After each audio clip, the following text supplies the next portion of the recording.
नमस्ते दोस्तों। आज के विषय में हम अशोक की मां सुभद्रांगी के बारे में जानेंगे। इस वीडियो को लाइक, शेयर और सब्सक्राइब जरूर करें। बिंदुसार के शासनकाल में पाटलिपुत्र में एक निर्धन ब्राह्मण था जो भीख मांगकर गुजारा करता था। उसकी एक बेटी थी जो बेहद खूबसूरत थी। एक दिन जब वह खेल रही थी, एक ज्योतिषी ने भविष्यवाणी की कि वह रानी बन सकती है। लड़की ने ज्योतिषी की बात को मजाक में उड़ा दिया, लेकिन जब उसके पिता लौटे तो उन्होंने ये शब्द सुने। उन्होंने सोचा शायद ज्योतिषी की बात सच हो सकती है।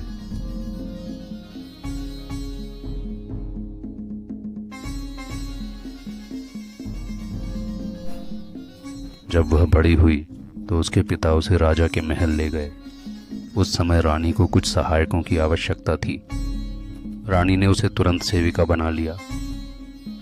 पिता वापस घर लौट गए। महल की अंदरूनी महिलाओं में भी उसकी सुंदरता और गरिमा से सभी ईर्ष्या करने लगे। वे उसे राजा के करीब आने से रोकने की कोशिश करते हैं। वह धैर्यपूर्वक सभी काम संभालती है। इसमें जानवरों की खाल से बाल हटाना भी शामिल है। उसे महल में नाई का काम भी करने को कहा जाता है। एक दिन जब राजा का नाई नहीं आया और राजा को तुरंत एक महत्वपूर्ण कार्य के लिए उसकी आवश्यकता थी,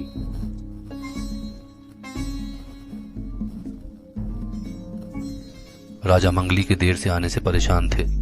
एक दासी कमरे में आई। उसने बताया कि एक सेवक महल के अंदरूनी हिस्से में प्रवेश कर गया है। राजा ने तुरंत दासी से कहा, उसे यहां लाओ।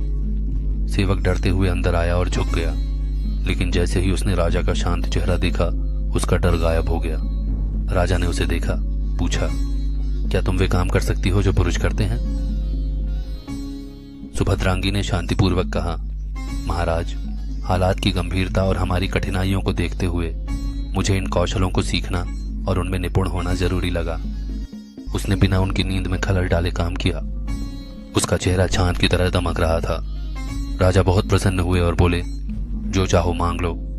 उन्होंने वादा किया कि वह उसकी इच्छा पूरी करेंगे।